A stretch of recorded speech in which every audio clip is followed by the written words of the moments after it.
Bom dia, moçada! Aqui quem vos fala é o professor Eugênio Bastos, canal Geogênio, a serviço dos alunos que gostam de estudar e passar em concursos. Moçada, vamos dar aquele like, se inscrevam no canal, compartilhem o vídeo e ajudem o professor Eugênio Bastos a democratizar o ensino da geografia. Moçada, no nosso encontro de hoje, irei comentar a prova do Colégio Naval de 2014. Vamos lá, moçada! Essa prova de geografia foi mais simples em relação às provas anteriores. Primeira questão. Na tentativa de contribuir para a sustentabilidade ambiental, hoje está sendo difundida a chamada agricultura orgânica, cuja maior preocupação é não utilizar produtos químicos durante o cultivo. Assinale a opção que apresenta corretamente as características desse tipo de agricultura. Vamos lá! Pouca mão de obra. Já temos um erro. A agricultura orgânica é uma agricultura familiar. Normalmente utiliza muita mão de obra. Muita tecnologia. Outro erro. A agricultura orgânica utiliza tecnologias tradicionais. Cultivos voltados para o mercado interno, correto. O objetivo central da agricultura orgânica é produzir alimentos básicos destinados a atender o mercado consumidor interno. E o uso de adubos oriundos da compostagem, correto? Adubos orgânicos. Letra B, muita mão de obra, pouca tecnologia. Cultivos voltados para exportação, errado. Cultivos voltados para o mercado interno. E o uso de herbicidas, errado. Na agricultura orgânica não se emprega agrotóxicos e os herbicidas constituem um dos tipos de agrotóxicos empregados pela agricultura moderna.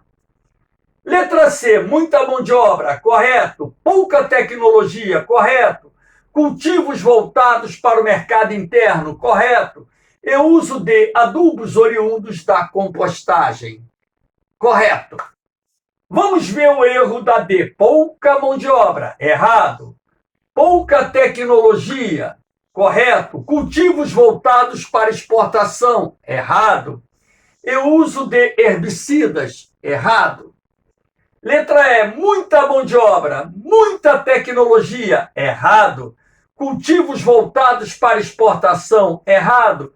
E o uso de adubos inorgânicos, que são os adubos químicos. Errado. Então, essa questão número 1, bem simplesinha, resposta correta, letra C. Vamos à questão número 2. Sabe-se que o número de pessoas vivendo fora de seu estado de origem é crescente no Brasil e que o principal objetivo do deslocamento dessas pessoas é a busca de trabalho e, consequentemente, melhores condições. Sendo assim, sobre os principais fluxos migratórios interregionais brasileiros ocorridos, pode-se afirmar que, entre os anos de 1930 e 1940, deram-se do Nordeste para o Sudeste, correto. Década de 1930, associada ao surto algodoeiro lá em São Paulo, atraiu trabalhadores nordestinos. E década de 1940, já o Brasil avançando no setor industrial, também atraindo trabalhadores nordestinos. Para o Sudeste, em função da decadência econômica daquela região, agravada pela falta de projetos que atendessem às populações oriundas de áreas mais pobres, como as do semiárido. Correto, a resposta correta, letra A. Lembrando que Os 4 fatores responsáveis pelo êxodo de nordestinos ao longo da história, podemos assim afirmar: a manutenção de uma estrutura econômica arcaica, incapaz de gerar empregos suficientes para a população local, a forte pressão demográfica, a alta concentração fundiária, ou seja, a má distribuição de terras, e a seca, que é um problema recorrente no sertão nordestino. Letra B, 1950 a 1970, ocorreram grandes deslocamentos de trabalhadores das regiões metropolitanas de São Paulo e Rio de Janeiro para a Amazônia Ocidental.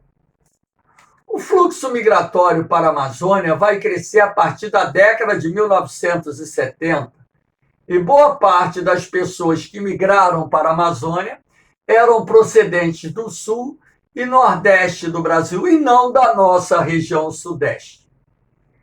Letra C, 1970 a 1990, verificou-se um crescimento populacional expressivo no sul, especialmente por parte daquela população proveniente do Nordeste.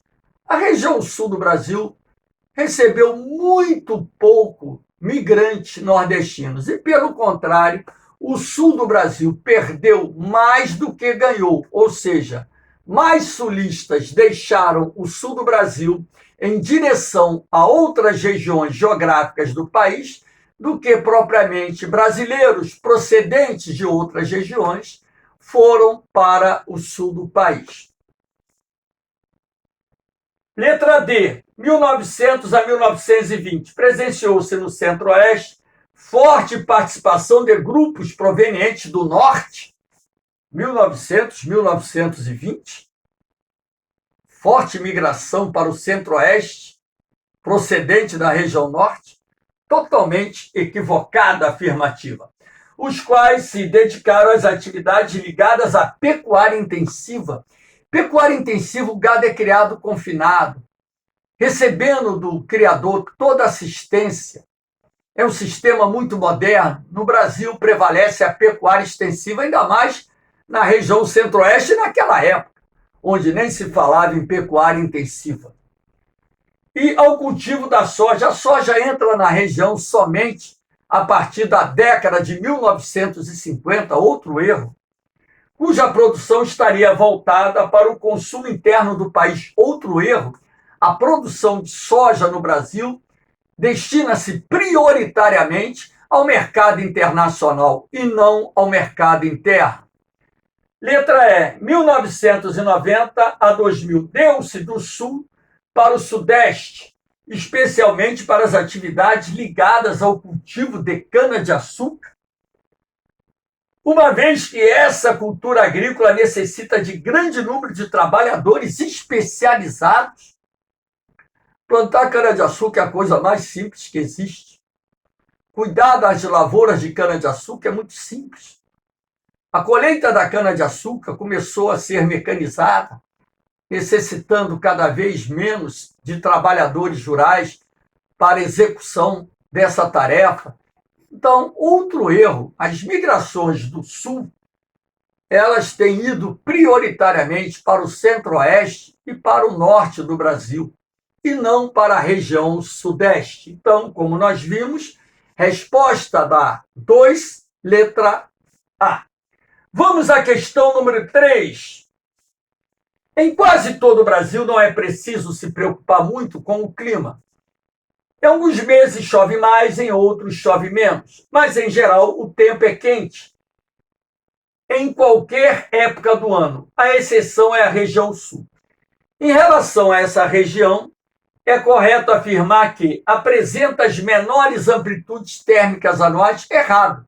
O sul do Brasil apresenta as maiores amplitudes térmicas anuais, até mesmo porque é a região geográfica mais afastada da linha do Equador. Na medida em que a latitude aumenta, as amplitudes térmicas anuais também aumentam. Do país, especialmente no interior da região. B. A área dos Pampas é marcada por elevadas altitudes. Errado. A área dos Pampas possui altitudes baixas. É uma região de planície, é uma região que apresenta baixos planaltos, coxilhas, que são colinas levemente onduladas, enfim. Destacando-se as serras do mar em geral, a Serra do Mar começa em Santa Catarina e acaba no Rio de Janeiro. Os Pampas se encontram no Rio Grande do Sul. A Serra Geral está lá entre o Rio Grande do Sul e Santa Catarina, outro erro. C. A hidrografia regional converte para a planície platina, que abrange os territórios do Brasil, da Argentina, do Paraguai e poderia acrescentar aí também o Uruguai. Então, a afirmativa está correta. Letra D. A maior parte da cobertura vegetal nativa foi destruída, restando poucas áreas arbóreo-arbustivas como as pradarias. Ora, as pradarias constituem uma vegetação rasteira, se encontram na campanha gaúcha, nos pampas. As pradarias, portanto, não são compostas por árvores e arbustos, e sim uma vegetação constituída basicamente por ervas e gramíneas. Letra E. A sua maior pluviosidade se concentra no inverno, ficando o restante do ano em plena estiagem. Errado. O sul do Brasil é dominado pelo clima subtropical, excetuando-se o norte do Paraná, que é dominado pelo clima tropical. E no clima subtropical, as chuvas são regulares, bem distribuídas durante o ano. Então, resposta da 3, letra C. Vamos a 4. Leia o trecho a seguir. Um dos graves problemas que o Brasil vem enfrentando desde 2001 é a crise de energia, com ameaças dos apagões.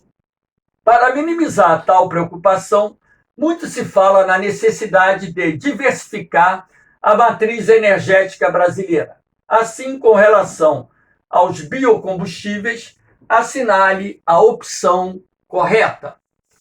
Letra A. A limitada disponibilidade de espécies de plantas no uso da produção de bioenergia, errado. Plantas oleaginosas podem ser utilizadas na produção da bioenergia. Nós temos uma grande variedade de espécies de plantas que podem e são hoje utilizadas na produção da bioenergia, dos biocombustíveis. Torna o país refém da cana-de-açúcar, que possui custos elevados na produção do etanol. Um outro erro, porque os custos de produção do etanol não são elevados como a afirmativa propaga.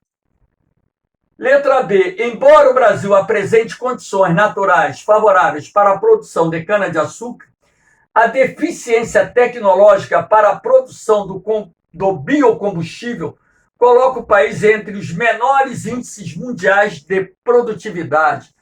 Ora, o Brasil é um dos maiores, se não o maior produtor mundial de cana-de-açúcar. O Brasil é o segundo maior produtor de etanol, ficando atrás somente dos Estados Unidos, e quase toda a produção de etanol do Brasil provém da cana-de-açúcar. A produtividade das lavouras de cana-de-açúcar é elevada no país. Isso se deve, logicamente, à modernização das técnicas agrárias aplicadas nas áreas destinadas à produção da cana-de-açúcar. Letra D. A produção de biodiesel realizada com matéria-prima cultivada em pequenas propriedades familiares foi responsável por abastecer o mercado interno e favorecer parte da exportação do produto ao mercado norte-americano. A produção de biodiesel no Brasil destina-se basicamente ao mercado interno brasileiro. Inclusive, hoje, para cada litro de óleo diesel, incorpora-se 12% de biodiesel. O Brasil ele se consolidou como um dos mais importantes produtores mundiais de biodiesel. O projeto do Proálcool, ao privilegiar os usineiros, correto, produziu alterações na organização espacial do campo, agravando os problemas relacionados à concentração de terras e ao êxodo rural, correto? Na medida em que a produção de cana-de-açúcar cresceu no Brasil, motivada pelo Proálcool, criado em 1975, tivemos um aumento da concentração de terras em nosso país, agravando, assim, os conflitos fundiários e também deslocando parte da população que vivia no campo para as cidades. Além do incentivo à monocultura, correto?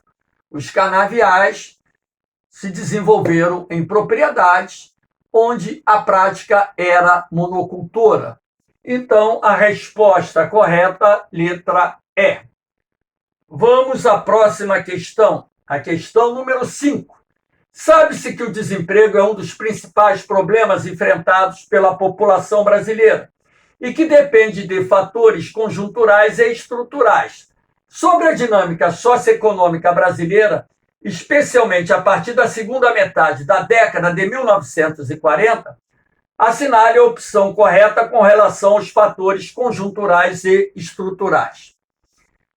Os fatores conjunturais estão ligados aos avanços tecnológicos. Errado. Desemprego conjuntural é aquele que deriva das crises econômicas que reduzem o nível de atividade econômica em um determinado país, provocando a falência de empresas e, sendo assim, o aumento do desemprego. Mesmo naquelas empresas que não fecham as portas, em função da crise econômica, é comum ocorrer cortes de trabalhadores, que promoveram a mecanização e automação. Isso aqui ocorre com a modernização dos setores produtivos, que, por sua vez, está ligado à estrutura produtiva e não à conjuntura. Dos processos de produção, o que ganhou destaque a partir da década de 1980, a modernização da economia brasileira só vai ocorrer de forma concreta a partir da década de 1990, um outro erro da afirmativa. Letra B. Os fatores estruturais estão ligados às crises econômicas. Errado. Os fatores estruturais estão ligados à modernização dos setores produtivos, que provocam recessão das atividades do país. Quem provoca a recessão é o fator conjuntural, não estrutural. Podemos citar os elevados índices inflacionários verificados nos anos 1970. Isso vai gerar o desemprego conjuntural e não estrutural. Letra C. Os fatores conjunturais ganharam destaque na década de 1990, quando a competitividade ganhou espaço no cenário global e a robotização suprimiu vários postos de trabalho. Ora, se você tem a modernização dos setores produtivos, você estará falando em desemprego estrutural, não em desemprego conjuntural. D. Os fatores conjunturais e estruturais são independentes, sendo o primeiro de origem política e o segundo de origem econômica, portanto, não possuem nenhuma correlação entre si. Ora, tanto o desemprego conjuntural como estrutural estão vinculados a políticas econômicas. Ora, se um erro na condução econômica de um país conduz esse país a uma crise econômica, o erro político foi responsável pelo aumento do desemprego. Se uma política econômica está voltada para a modernização dos setores produtivos, onde novas tecnologias são incorporadas nos mais diferentes segmentos da economia, trabalhadores estarão sendo substituídos por máquinas, gerando o chamado desemprego estrutural. Então, nós temos aí também um erro muito grave na afirmativa. Letra E. Como fatores de ordem conjuntural, podemos citar as ditas crises econômicas. Correto. quando várias empresas são obrigadas a demitir parte de seus funcionários. Correto. Além disso, há de se destacar o fato de muitas empresas encerrarem suas atividades e, sendo assim, também contribuindo para o aumento do desemprego. Vamos ver a última questão. 6. Embora o processo de industrialização brasileira tenha sido iniciado na segunda metade do século XIX, o país passou a diversificar o seu parque fabril a partir da década de 1930. Com relação ao desenvolvimento industrial brasileiro, assinale a opção correta. A adoção de medidas fiscais e cambiais pelo governo do general Eurico Gaspar Dutra possibilitou a planificação da política econômica estatal. Dutra abriu a economia brasileira, reduziu a participação do Estado na economia, a qual privilegiou os setores de bens de consumo produzidos pela indústria nacional. Outro erro.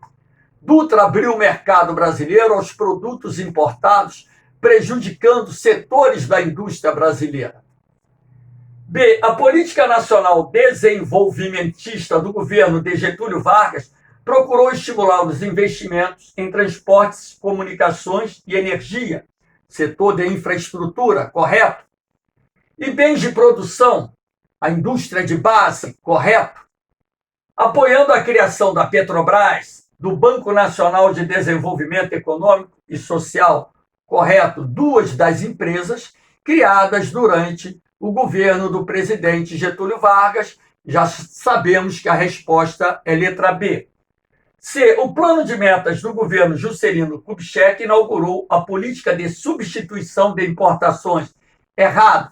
A política de substituição de importações começa lá no início do século XX, com a Primeira Guerra Mundial. Com forte aporte de capital estrangeiro, que se voltava preferencialmente para os setores de bens de produção, o capital estrangeiro se voltou para os setores de bens de consumo duráveis e não bens de produção, que ficava a cargo do Estado. E também o capital estrangeiro, posteriormente, entrou no setor de bens de capital, máquinas, equipamentos e por aí vai.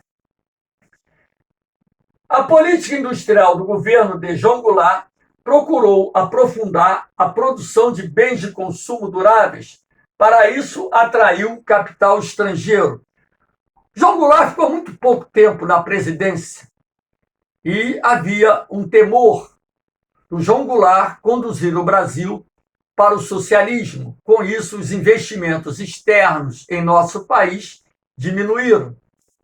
Através de amplas reformas do sistema tributário e bancário, que permitiram àquele capital remessas de lucros ao exterior. Outro erro da afirmativa. Letra E. Os governos militares favoreceram os investimentos externos nos setores de mineração e agricultura. Não. Os governos militares atraíram o capital internacional principalmente para as indústrias de bens de consumo e bens de capital. Agricultura, capital nacional. Mineração, capital estatal. O setor de mineração era quase todo ele controlado pela Vale do Rio Doce, uma grande empresa estatal que existiu no Brasil até meados da década de 1990, quando ela foi privatizada. Química e farmacêutica. Essas medidas aumentaram a competitividade da indústria brasileira e permitiram que se elevasse o padrão tecnológico do Brasil. Ora, o padrão tecnológico do Brasil só começa a avançar de uma forma mais significativa a partir da década de 1990, quando então passamos a adotar os princípios da doutrina neoliberal. O Brasil demorou muito a investir em ciência e tecnologia e ainda tem hoje uma marca muito ruim por ser uma grande economia que pouco investe no desenvolvimento científico e tecnológico. Sendo assim, a resposta correta, letra B.